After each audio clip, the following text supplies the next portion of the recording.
My ego is top high. How do I get it down? The humbler visits those who have too much of a high ego. I have a successful business, and I have lived a life of luxury. I was essentially a genius from a young age.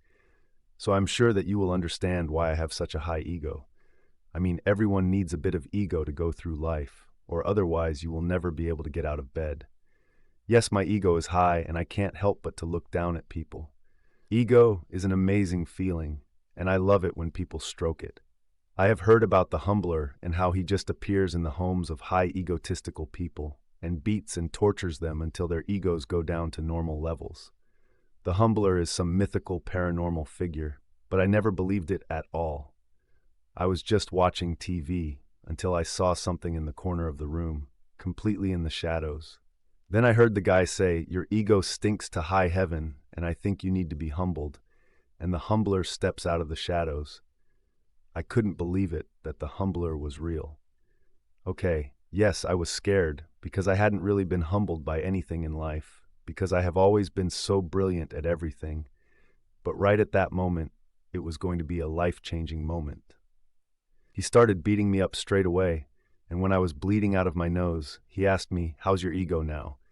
And I replied, "My ego is still crazy high."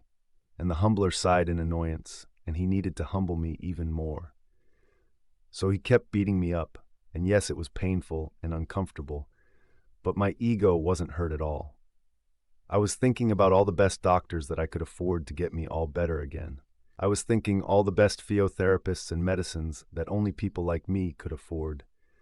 I was thinking about all of the super expensive holidays I could go on after this event. So no, my ego wasn't going down, and when the humbler realized that my ego wasn't going down, he set his eyes on my family. He started beating my children up, and my wife as well. Sadly, my ego was still not going down. The humbler was looking really frustrated now. "How is your ego now?" The humbler asked me. "It's still pretty high to be fair," I replied. "How can your ego still be high? He is beating us up." My wife shouted at me with concern, and I guess the reason my ego was still high was because I knew I could get any women and start another family. The humbler was running out of ideas now, and he just took my family, and I don't know where they are. My ego is still high, though,